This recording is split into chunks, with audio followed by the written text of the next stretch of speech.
ଆଜି ଥିଲା ସଣ୍ଡେ। ଯେହେତୁ ଆଜି ସଣ୍ଡେ ଅଛି କିଛି ତ ଗୋଟେ ସ୍ପେଶାଲ୍ ହେବ ନା। ଆଜି ଗୋଟେ ସଣ୍ଡେରେ ବିନା ନନଭେଜରେ କ'ଣ କାମ ଚଳିବ। ଆଜି ସଣ୍ଡେକୁ ସ୍ପେଶାଲ୍ କରିବା ପାଇଁ ସ୍ୱାମୀ ନେଇ ଆସିଲେ 2ଟା କବରା ମାଛ। ସକାଳଟାରୁ ସ୍ୱାମୀ ଏଇ 2ଟା କବରା ମାଛକୁ ଆଣି କଟାକଟିରେ ଲାଗି ପଡ଼ିଛନ୍ତି, କାରଣ କଟାକଟି ଦାୟିତ୍ୱଟା ତାଙ୍କର। କଟାକଟି ସରିଲା ପରେ ସବୁତକ ମାଛକୁ ଧୁଆଧୁଇ କରି ମୁଁ ନେଇ ଆସିଲି ଭାଜିବା ପାଇଁ, କାହିଁକିନା ଭଜାଭଜି ଦାୟିତ୍ୱଟା ପରା ମୋର। ଆପଣମାନେ ଭାବୁଥିବେ ଏତେ ବଡ଼ ମାଛଟା ମୁଁ ତାକୁ ଝୋଳ କରିବି, କିନ୍ତୁ ନା, ମୁଁ ତାକୁ ଆଜି ମାଛ ମୁଣ୍ଡ ପକାଇ ଡାଲମା କରିବି। ସାଙ୍ଗେ ସାଙ୍ଗେ ଆମର ହେଇଗଲା ମାଛ ମୁଣ୍ଡ ଡାଲମା ରେଡ଼ି। ଅତି ଯତ୍ନରେ ସ୍ୱାମୀଙ୍କ ପାଇଁ ଖାଇବା ଦେଲି ବାଢ଼ି। ଉଷୁନା ଭାତକୁ ମାଛ ମୁଣ୍ଡର ଡାଲମା ବହୁତ ବଢ଼ିଆ ଦେଖାଯାଉଛି, ଆଉ ଖାଇବା ପାଇଁ ମଧ୍ୟ ବହୁତ ବଢ଼ିଆ।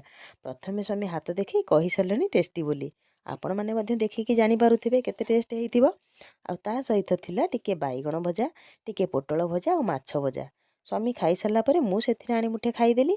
ଆଉ ଖାଇସାରି ବାହାରି ପଡ଼ିଲି ପୁଅ ପାଖକୁ। ଆଉ ପୁଅ ପାଖକୁ ଯିବାର ପ୍ଲାନିଂଟା ଆଗରୁ ହେଇଥିଲା, କାହିଁକିନା ଆଜି ପରା ସଣ୍ଡେ ଅଛି। ସେଥିପାଇଁ ଆମେ ପ୍ରତ୍ୟେକ ସଣ୍ଡେରେ ଯାଇ ତାକୁ ଦେଖା କରୁ, ବେଳେ ବେଳେ ତା ମଝିରେ ମଝିରେ ବି ପଳେଇ ଯାଉ। ଆମେ ଆସି ନିମାପଡ଼ାରେ ପହଞ୍ଚିଲା ପରେ ସ୍ୱାମୀ ପ୍ରଥମେ ଚା ପିଇଥିଲେ, ତାପରେ ପୁଅ ପାଇଁ କିଛି ଜିନିଷପତ୍ର କିଣାକିଣି କରିଥିଲେ।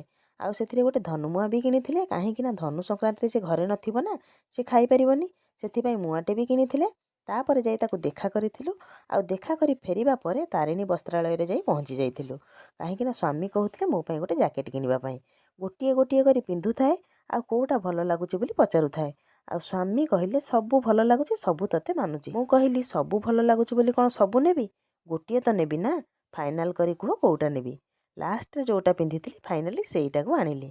ଆଉ ଗାଡ଼ି ପାଖରେ ପହଞ୍ଚି ଘରକୁ ବାହାରିଲି। ପୁଣି ସ୍ୱାମୀ କହିଲେ ଆଉ ଟିକେ ପିନ୍ଧିଲୁ କେମିତି ଦେଖାଯାଉଛି। ମୁଁ କହିଲି ପିନ୍ଧିକି ସେଇଠି ପା ଆଣିଲି, ପୁଣି କ'ଣ ପିନ୍ଧିବି? ନା ଆଉ ଟିକେ ପିନ୍ଧି କେମିତି ଦେଖାଯାଉଛି।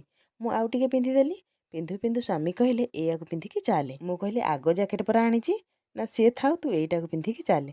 ମୁଁ କହିଲି ହଉ ଠିକ୍ ଅଛି। ତାଙ୍କରି କଥା ରହିଲା, ସେଇଆକୁ ପିନ୍ଧି ଆସିଲି। ଆଜି ଆଉ ଝିଅ ପାଇଁ ଜିଲାପି ନ ଆଣି ପ୍ୟାକେଟ୍ ମୁଡ଼କି ନେଇ ଆସିଥିଲି। ସବସ୍କ୍ରାଇବ୍ ନିଶ୍ଚିନ୍ତ କରିବେ। ପୁଣି ଦେଖା ହେବ ନେକ୍ସଟ ସର୍ସରେ। ରହିଲି ନମସ୍କାର, ଜୟ ଜଗନ୍ନାଥ।